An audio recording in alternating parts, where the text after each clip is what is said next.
Tuluy bae Jakarungsing ngaleos ninggalkeun eta patempatan neruskeun deui lumampah pikeun ngalalana ngabasmi kajahatan.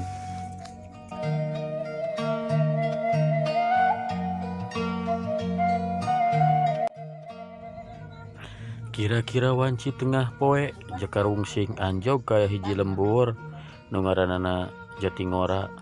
Sanajan loba imah tapi kaayaan di dinya kawilang simpe teu aya pangasina anu katembong. Ngulam perang.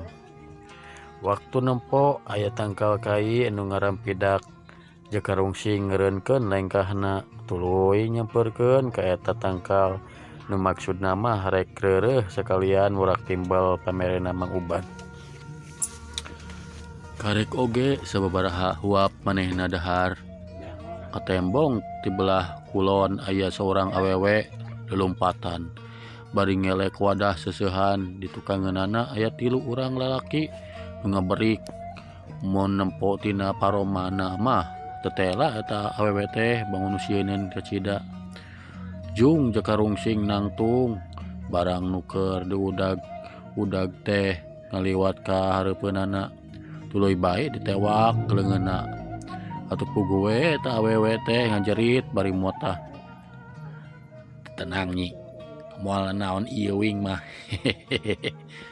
Ngadenge Jakarungsing nyarita si awewe nu tadi roroesan teh tuluy bae cicing.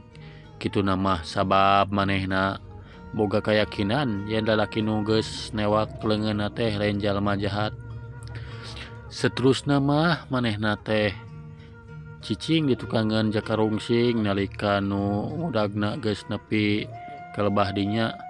Nu tiluan tuluy ngarandeg ting bedega hareupeun Jakarungsing. Mun nempo tina dedegan jeung bebeungetanana mah geus tangtu yen maranehna teh lain jelema bager. Ngora anjeun kas leuweud tau ngahalangan. Seorang di antara nu tiluan teh ngahaok kembari melotot ka rebah Jakarungsing.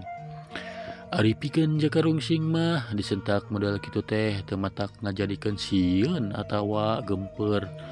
Angger tenang bae siga eueuhna naon. Ari amang teh saha nya ngahalangan ieu teh. Ti tadi oge panan uing teh geus aya di dieu. Atuh bisi rek ngaliwat mah sok we tah lega keneh ieu jalanna. Tah kadinya mang tah kagigir. Ngadenge jawaban Jakarungsing nu sarupa kitu atuh puguh we si Daim nu cikeneh nyarita teh jadi bijil amarahna. Ai alah nembalan sia teh koplok. Siga nu hayang kojor sia mah. Is ulah sok nyarita ujar kojor mang hasasarieun uing mah. Monggos tong sok loba ngawawangkong em. Sikat bae nu ngahalangan mah. Hayo gawat. Orang geus teu loba waktu deui. Geura bawa Nyi Rokayah teh. Si Damin baladan Daim milu nyarita. Bener Im, lila teuing mah bisi kanggo par ngambek manten. Seorang deui nu ngaranna Ocid nyambungan. Nempo kitu Jakarungsing tuluy nyarita ka Nyi Rokayah. Kasih si heula Nyi, keun nu karieu mah kurang diperedan. Teu talangke Nyi Rokayah leumpang ka handapeun tangkal tempat Jakarungsing murak timbalna. Oh, jadi mamang-mamang teh rek maok eta awewe lieun. Karunya tuh euy. Kumaha lamun kolotna neangan ge. Lamun kolotna neangan ge tangtuna bakal sodieun mun budak parawana leungit teh. Tong loba babangeus ya teh koplok. Mun embung nyingkah rasakeun yeuh perut dewek. Heat. Curelat cileng. Daim luncat bari ngahambatkeun peureupna ka lebah careham Jakarungsing. Hiuk plos. Tenggelan si Daim nonjok angin sabab Jakarungsing ngaliwatkeun awakna saeutik. Salonton si Daim ke bawah kunana sorangan. Nempo nu jadi lawana nyolontot geuat cek karungsing ngetik sukuna si Daim. Hiuk cekuk. Wadah nih sia. Si Daim ngociak sukuna karasa remuk awakna nu tadi nyolontot teh jadi engkle-engklean bari nahan kanyeri.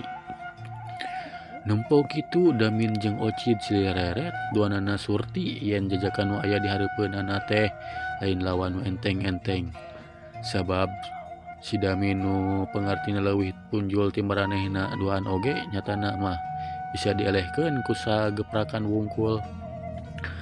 Saenggeus kitu mah sarepet ngaralogas bedogna sewang-sewangan. Meh bareng duanana narajang. Damin ngarah kana beuteung sedengkeun Ocid derek nigas beheungna jeung karungsing. Haya! Cileng-cileng seak. Awas sambaran bedog tinu jadi lawana karasa ku karungsing. Tandaning yen nu jadi musuhna teh ngagunakeun tanaga anu sapinuhna dina ngahambatkeun pakarangna. Tapi Jakarungsing oge lain jajakan nu atah-atah pangartina najan nya oge anyaran makalangan di dunia kejawaraan. Tapi manehna geus asak dilatih ku guruna nyaeta Ki Dablong. Beurang jeung peuting nempo bedog nu ngagurilap ngurebat ka dirina teh. Saeutik oge teu ngarasa sentar. Manehna angger nangtung di tempatna. Saeutik oge teu katembong aya gerakan pikeun nyingkahan panarajang nu jadi lawan. Tapi kejadian saterusna mah estu di luar sangkaan.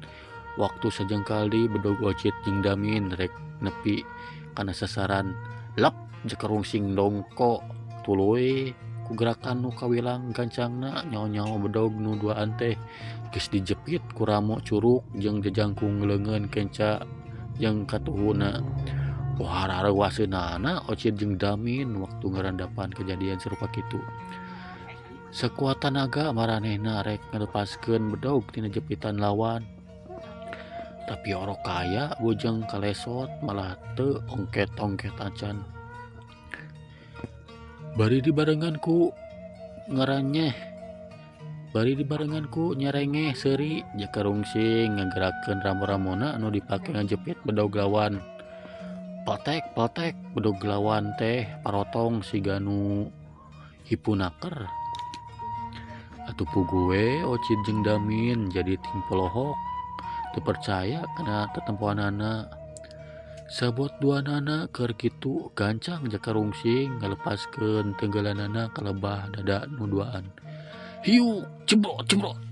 Wadah. Duanana ngajarengkang ka tukang anu saterusna mah ragrag nangkarak bengkang. Si Damin nu masih ketempo seserangidan nahan kanyeri.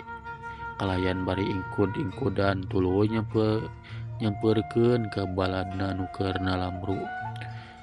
Gas dak, hayu urang indit. Tetela ieu jelema teh jago, lain lawaneun urang. Leuwih hade urang bebeja ka Kang Gopar. Ocid jeung Damin ting kuniang gudang katepo duanana ting sarengid bari nyerekelan dadana. Kalayan sora nu pegat-pegat alatan masih kene nahan kanyeri tina sukuna. Si Daim nyerita mere ancaman ka Jakarungsing. Hei budak ora anjeun ayeuna koreng ngaku eleh lah. Tapi ingat perkara ieu can rengse. Kang Gopar gagedog dewek nu bakal ngawadah ka si Raing. Tungguan sia waktuna ulah waka ingkah di lembor. Sanggeus kitu mah bari ting sarenghid tiluanana ting laleos ninggalkeun eta patempatan. Jakarungsing tuluy nyampeurkeun ka Rokayah nu masih keneh nyalindung di handapeun tangkal. Geus aman ayeuna mah nyi. Ajeung gerah mulang. Duh atur nuhun pisan Kang. Pami teu aya Kang mah duka kumaha nasibnya teh jadina. Ada geus kabenaran we meureun nyi. Yang memang geus kitu kuduna nu salah bakal eleh kuno bener atawa ulah si nyai teh boga salah nu matak teu udag-udag oge. Teu pisan-pisan Kang. Nyai teh gaduh lepat nanaon. Waktos bade wih nyeuseuk dipegat ku jalmi tadi rupina mah bade digadabahnya itu Kang. Nya deuh uing percayalah aya mah nyai teu salah. Geus aya nama gerha mulang bisi kolotna arep-arepen uing mah rek neruskeun deui hanca ngawadang. Nyarita kituna teh bari nyamperkeun ka lebah timbal nu tadi dipurakna ngan manehna jadi olohok sabab tetela sanguna teh geus digembrong sireum nu kacida lobana. Atuh puguh we jeung karungsing jadi gagarota ateuh. Nempo kitu Nyi Rokayah jadi karunyaeun cek pikirna alatan geus nulungan manehna si Jajaka nepi ka teu jadi daharna. Duh karunya teuing lapareun keneh meureun ieu lalaki teh. Kitu gerentesna Nyi Rokayah dina waktu harita.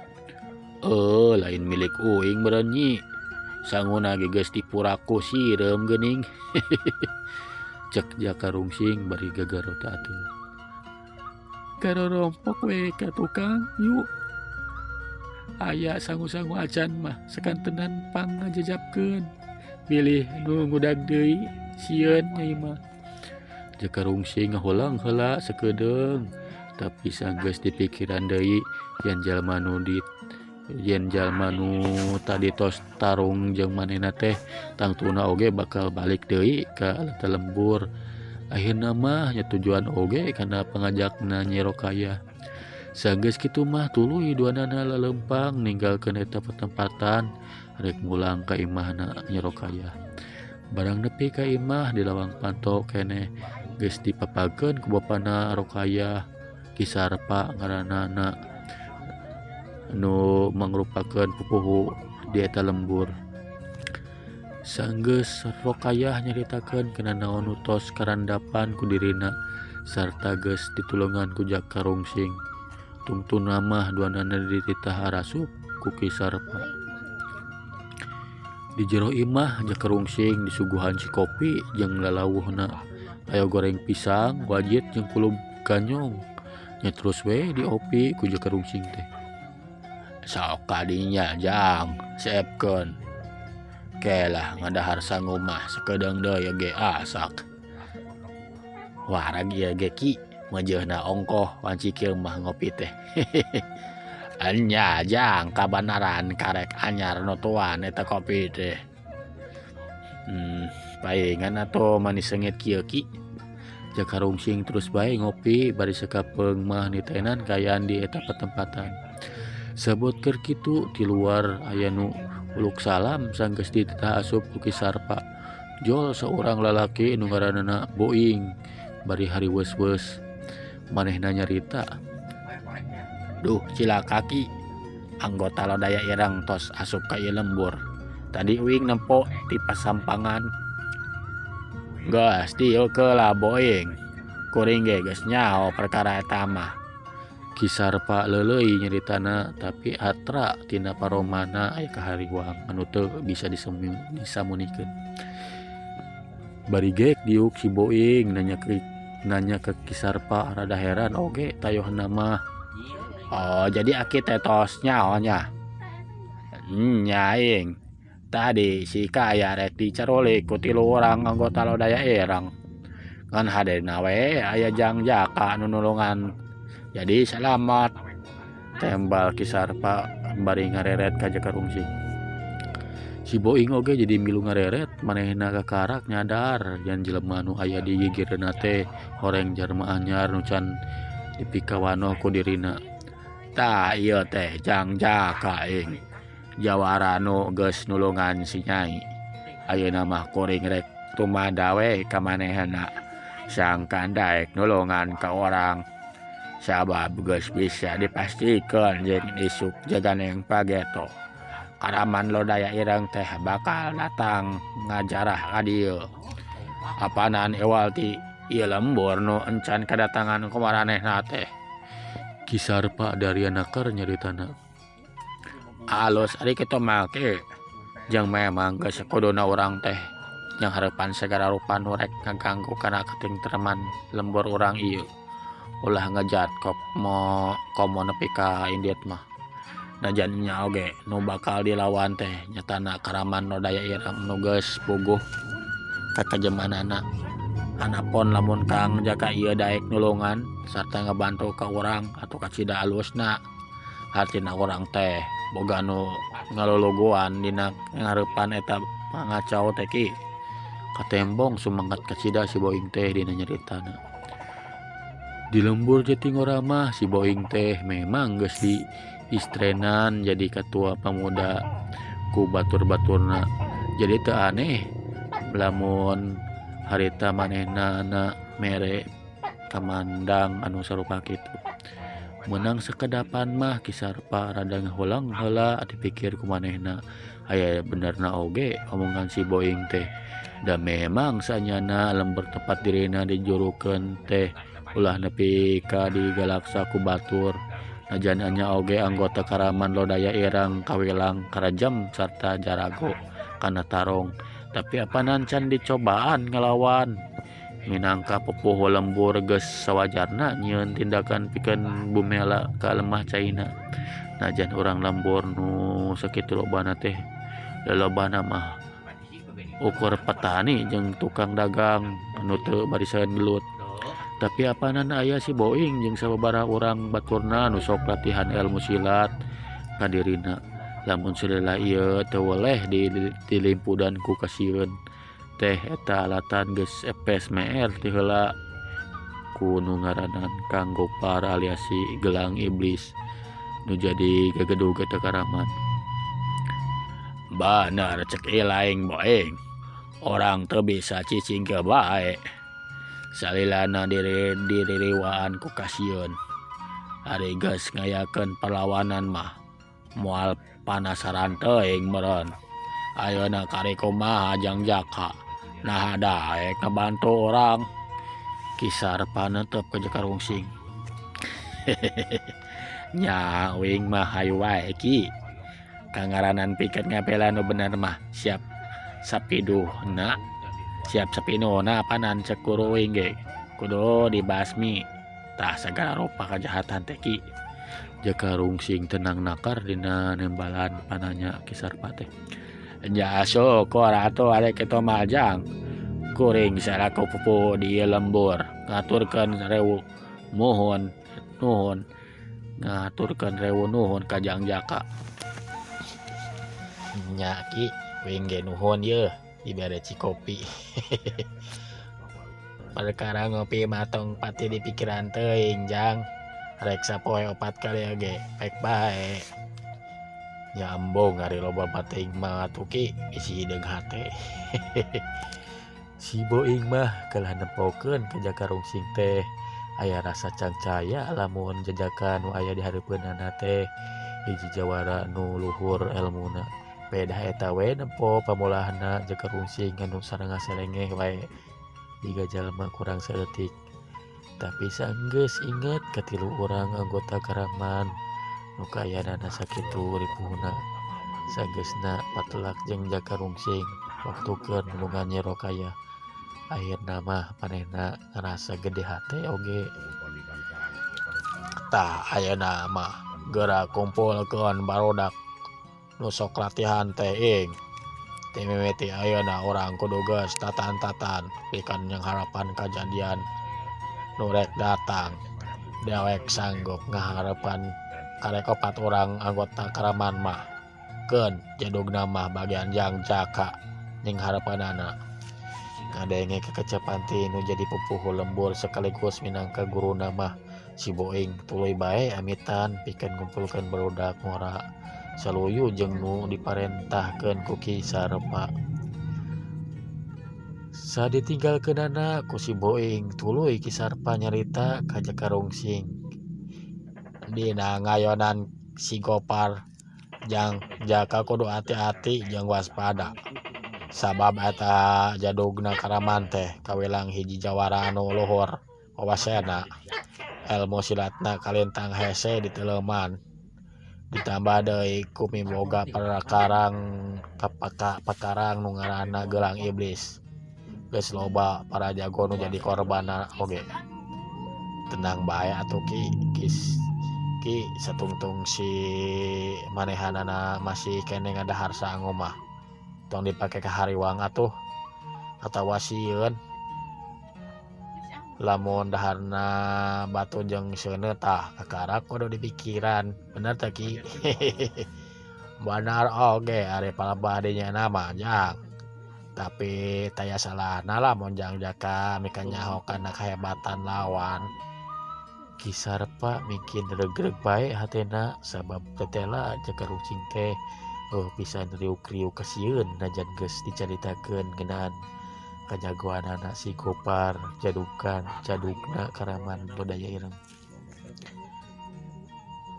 Gas aya nama anggor ge aki ngasa bedog sing seukeut sahanu nyaho eta cucunguk teh peuting ieu daratangna weng mah hayang reureuh heula tunduh ongkoh ieu teh rek sare tunduh di luar dihandapeun tangkal.